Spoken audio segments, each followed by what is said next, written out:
తాకట్లో ఉన్న మీ బంగారాన్ని అమ్మి కష్టాల్ని కాంపౌండ్ వాల్ దాటించే one and only solution Prime Gold Hub మాత్రమే. కాంటాక్ట్ 8499938881.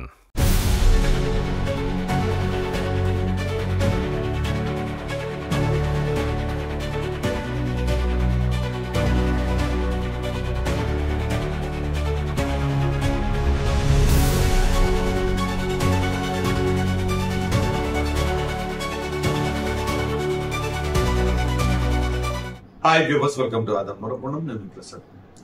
ప్రభుత్వంపై ఆగని వైసీపీ కుట్రలు, పులివెందుల దెబ్బ మర్చిపోయారా? విషయం ఏంటో మీకు పూర్తిగా తెలియజేస్తాను. నిజంగా కూటమి ప్రభుత్వం పాలన పైన కుట్రలు జరుగుతున్నాయి కదా, ఆ కుట్రలో వాస్తవం అంటారా లేకపోతే వీళ్ళు కావాలనే చేస్తున్నారా అనే మీ అభిప్రాయం అయితే కామెంట్ సెక్షన్లో తప్పని తెలియజేయండి. ఇక వివరాల్లోకి వెళ్ళినట్లయితే, ఏదైతే కూటమి ప్రభుత్వం ఒకదాని తర్వాత ఒకటి వాడు కార్యక్రమాలు నిర్వహించు ఉంటున్న దానిపైన విపరీతమైన విష ప్రచారం అనుకుని కుట్రలు అనేవండి జరుగుతూ ఉన్నాయి. ఇది ఇప్పుడు కాదండి, మొదల నుంచి కూడా జరుగుతూ ఉంది. అంతెందుకు, ఏదైతే సింగపూర్లో ఇన్వెస్టర్ సమ్మిట్ కోసం పెట్టుబడిదారులను ఆకట్టుకోవాలి అని చెప్పేసి చంద్రబాబు నాయుడు గారు అలాగే ఐటీ శాఖ మంత్రి నారా లోకేష్ గారు పర్యటించారు కదా. ఈ పర్యటించిన క్రమంలో మనకి బయటకు వచ్చిన అంశాలు ఏంటండి? ఆ పెట్టుబడిదారులకి మెయిల్స్ పెట్టారు. ఎవరు పెట్టారు? సదరు పెద్దిరెడ్డి రామచంద్రారెడ్డి గారికి అత్యంత అనుచరుడైనటువంటి మురళీకృష్ణ అనే వ్యక్తి మెయిల్స్ పెట్టి ఆంధ్రప్రదేశ్లో మీరు పెట్టుబడులు పెట్టొద్దు అని చెప్పేసి పెట్టారు అని అంటే, ఎంతకంటే నీచాతి నీచమైనది దౌర్భాగ్యమైన పని ఏదైనా ఉంటుందా? ఎందుకు చెప్తున్నాను, ఇవన్నీ ప్రస్తావించుకోవాలి మనం ఖచ్చితంగా. ఉంటుందండి? ఉండదు. అట్లాగే అసలు వీళ్ళు అధికారంలో ఉండగానే సింగపూర్ వెళ్ళి అక్కడ మంత్రులు మరి బెదిరించేసారు, పెట్టుబడులు మీరు పెట్టొద్దు, ఆంధ్రప్రదేశ్లో రావద్దు అని చెప్పేసి అన్నారంటే దానికి మనం ఏమనుకోవాలి? చూడండి, ఎవరైనా సరే మన రాష్ట్రానికి రండి, మీకు ఇక్కడ మేము సేఫ్టీ ప్రొవైడ్ చేస్తాము, మీకు ఎటువంటి ఇబ్బంది ఉండదు, మా రాష్ట్రంలో పెట్టుబడి పెట్టండి అని చెప్పేసి చెప్పుకోవాల్సింది పోయి మా రాష్ట్రంలో రామాకండి అని చెప్పేసి అంటున్నారంటే, మా ఇంటికి రావద్దు మీరు ఎవరైనా, ఇప్పుడు ఫర్ ఎగ్జాంపుల్ ఎవరైనా మన ఇంటికి రాను అన్నా సరే మనం ఆహ్వానిస్తాం, రండి ఒకసారి మా ఆతిథ్యం స్వీకరించండి అని చెప్పేసి అని. అటువంటిది మీరు మా ఇంటికి రావద్దండి, మా ఇంటికి వచ్చారంటే మాత్రం మీకు అసలు సేఫ్టీ ఉండదు అన్నారంటే, ఆ వ్యక్తి ఎవరైతే ఆ మాటలు చెప్పాడో తన ఇంటి పరువు తానే తీసుకున్నట్లే కదా. అదే తరహాలో మన రాష్ట్రానికి సంబంధించిన పరువు కూడా పోగొట్టినట్లే కదా, అది అధికారంలో ఉన్నప్పుడు. సో ఇలా ప్రతి దానిపైన విష ప్రచారం. అంతేందుకు ఇప్పుడు వర్షాకాలం వర్షాలు పడుతుంటే అది కూడా అమరావతి మునిగిపోయింది, అమరావతి మునిగిపోయింది. మీరు చూడండి అఫీషియల్ పేజీలో వైసీపీ వాడు దాంట్లో అమరావతి ఇది మునిగిపోయింది, అతలాకుతలం అయిపోయింది, అట్లా అయిపోయింది, ఇట్లా అయిపోయిందండి. ఎక్కడ ఏ సిటీ మునగలేదు చెప్పండి? బెంగళూరు మునగదా? చెన్నై మునగలేదా? హైదరాబాద్ మునగదా? ఢిల్లీ మునగదా? ముంబై మునగదా? ఇలా ఏ క్యాపిటల్ సిటీ తీసుకున్నా విపరీతంగా మునిగిపోతుంది. అంత లేదే అమరావతిలో. అమరావతిలో మామూలుగా వర్షం, అమరావతిలోనే కాదు ప్రపంచంలో ఎక్కడ వర్షం కురిసినా కొంచెం ఒక గుంట ఉన్నా లేదా కొంచెం పల్ల ప్రాంతం ఉన్నా అక్కడ వాటర్ ఉండే, అంతేగాని మొత్తం వాటర్ ఉండవుగా. మొత్తం వాటర్ ఉంటే అక్కడ వచ్చి ఉండేవాళ్ళు పిచ్చోళ్ళ. పోయిన అంత సూపర్ అన్నా సరే అక్కడ ఎందుకుంటారు వాళ్ళు? సో అదొక విషయ ప్రచారం. ఓ ప్రక్కన పెట్టుబడిదారులు రావద్దని, ఓ ప్రక్కన అమరావతి మునిగిపోతుంది అని ఈ రాష్ట్రాన్ని ఏం చేయాలనుకుంటున్నారు? ఇప్పుడు అంతెందుకు, తాజాగా నిన్న ఈ మహిళలకి ఆర్టీసీ ఉచిత ప్రయాణం ఈ పథకం, ఈ కార్యక్రమం నిర్వహిస్తూ ఉంటే ఇదిగో మహిళలు జుట్లు పట్టుకొని కొట్టేసుకున్నారట. ఎక్కడ కొట్టుకున్నారు? ఇప్పుడే లేదు. ఇంకొంతమంది మహిళలు ఏం చేస్తున్నారు చూడండి, ఈ నెగిటివ్ పబ్లిసిటీ. ఇంకొంచెం మంది మహిళల్ని అంటే ఏదైతే 5 బస్సులకు మాత్రమే ఉచిత ప్రయాణం పరిమితం అని చెప్పేసి, అదే పల్లి వెలుగు, సిటీ సర్వీసులు, మెట్రోలు, అల్ట్రా మెట్రోలు ఉన్నాయి, ఇట్లా వాటి 5 వరకు మాత్రం పరిమితం అని చెప్పేసి అంటే వీళ్ళేం చేస్తున్నారు? సూపర్ డీలక్స్లు ఇంకోటి ఎక్కించేది. ఎక్కడ ఫ్రీ అన్నారు కానీ ఫ్రీ లేదు, పాడు లేదు అని చెప్పేసి ఇది ఒక నెగిటివ్ పబ్లిసిటీ. సో మహిళలు కొట్టేసుకున్నారని పబ్లిసిటీ. అఫ్ కోర్స్ ఎక్కడో తెలంగాణ రాష్ట్రంలో కొట్టుకున్నారు, తెలంగాణ రాష్ట్రంలో కొట్టుకోవడం లేకపోతే కర్ణాటకలో జరిగిన దాన్ని తీసుకొచ్చి పోనీ ఇక్కడ కొట్టుకోరా అని అంటే మీరు గమనించండి. అక్కడ కర్ణాటకకి బెంగళూరు రాజధాని, పైగా ఎప్పటి నుంచో ఉన్న రాజధాని. సో అక్కడ హైలీ పాపులేటెడ్ పీపుల్ ఉంటారు, అంటే డెన్సిటీ ఎక్కువ. ఇక్కడ హైదరాబాద్ అక్కడ అంతే ఎక్కువ మంది ఉంటారు. అంత డెన్సిటీ ఇప్పుడు ఇక్కడ ఉన్నారా? ఇప్పుడిప్పుడే అభివృద్ధి చెందుతా ఉంది కదా, ఇప్పుడిప్పుడే కదా డెవలప్ అవుతుంది మనకి. సో అంత ఫుల్ ఫ్లెడ్జ్డ్ గా రాజధాని డెవలప్ కావాలి అన్నా, ప్రజలందరూ రావాలన్నా కొంత సమయం పట్టుద్ది. మీరు ఇదే పరిస్థితి ఒక 15 సంవత్సరాల తర్వాత 10 సంవత్సరాల తర్వాత జరుగుతుంది అంటే ఓకే, నమ్మడానికి ఆస్కారం ఉంటుంది. ఇప్పుడు పెద్దగా జనం కూడా లేరు కదా అక్కడ రాజధానిలో. సో అప్పుడే కొట్టేసుకుంటారు, ఇట్లా చేసుకున్నారు అని చెప్పేసి ఇట్లాంటి ప్రచారాలు ఎందుకు? ఏం చేద్దాం అనుకుంటారు మన రాష్ట్రాన్ని? నిజంగా మీరు 2029లో ఏదో అధికారంలోకి రావాలి అని చెప్పేసి అనుకున్నారు. అధికారంలో రావాలనుకోవడం తప్పులేదు, ఎవరైనా సరే కోరుకోవచ్చు. ఓ రాజకీయ పార్టీగా వాళ్ళ యొక్క విధానాన్ని తెలియచేయవచ్చు.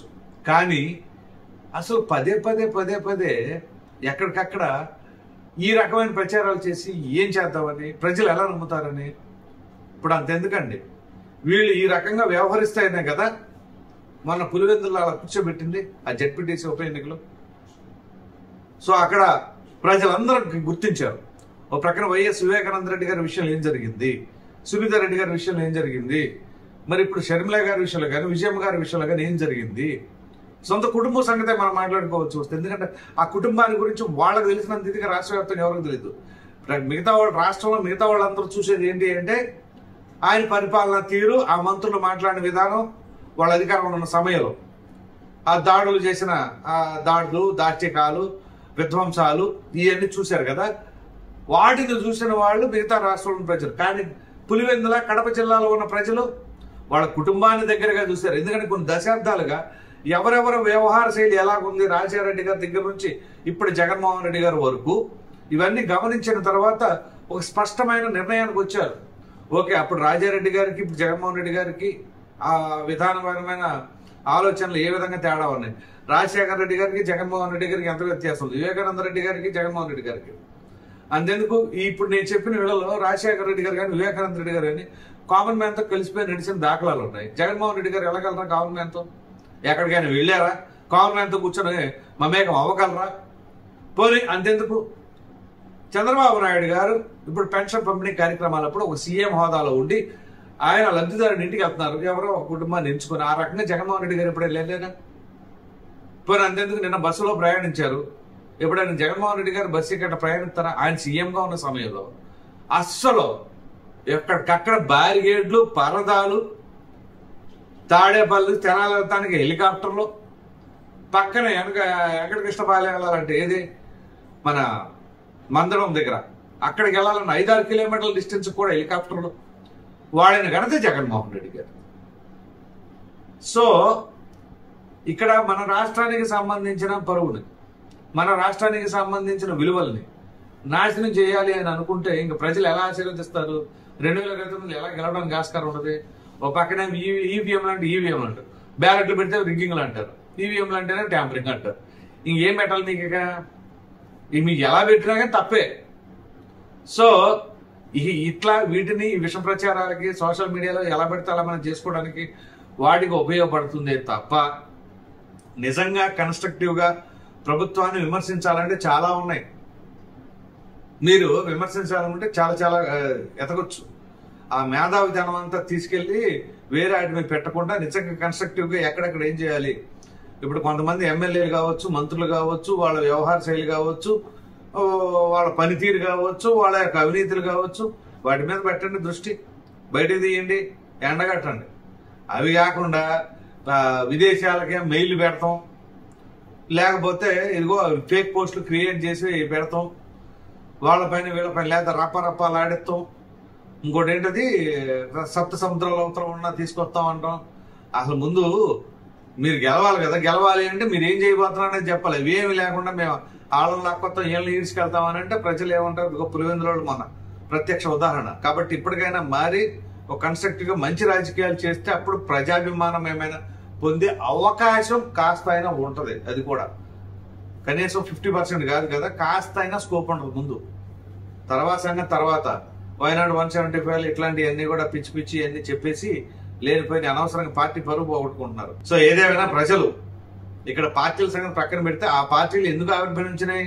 ప్రజల మద్దతుతో వాళ్ళు అధికారంలోకి రావాలని కోరుకుంటున్నారు. ఒకసారి వచ్చారు, రెండోసారి రావాలంటే ఏం చేయాలి? ఈ రపాలు పెట్టుకుంటే పనులవు. కాబట్టి ఎప్పటికైనా అవన్నీ గుర్తించి చూసుకుంటే మంచిది. ఈ ఏ రకం మనం కుట్రలు చేద్దామా, వాళ్ళపైన విష ప్రచారం చేద్దామా, ఇదే పనిలో పెట్టుకున్నారు అనుకోండి, ఇది మనం బాగుపడుతుంది, ఎదుటి నాశనం చేయాలనే ఫిలాసఫీలో ఉన్నట్టుంటుంది. కాబట్టి వీటన్నిటిని ప్రక్కన పెట్టి రాష్ట్రాన్ని అభివృద్ధి ఎలా చేయాలి అన్న ఆలోచనలో మీకు కోఆపరేట్ చేయితే చేసారు, లేకపోతే చేయకపోతే కానీ వాటిని మరలా వెనక్కి తీసుకెళ్లే ప్రయత్నం మాత్రం చేయకూడదు కోరుకుంది. ఈ వీడియో పైన ప్రధానంగా ఏదైతే కుట్రలు, ప్రధానంగా ప్రభుత్వం పైన కుట్రలు అంటే ప్రజలపైన కక్ష తెచ్చుకుంటుందా ఈ రకంగా చేసి అన్న దానిపైన పులివెందుల తీర్పు అప్పుడే మర్చిపోయారా అని మనం ఇప్పుడు ఏదైతే విశ్లేషించుకున్న దానిపైన మీ అభిప్రాయం కామెంట్ సెక్షన్లో తప్పకుండా తెలియజేయండి.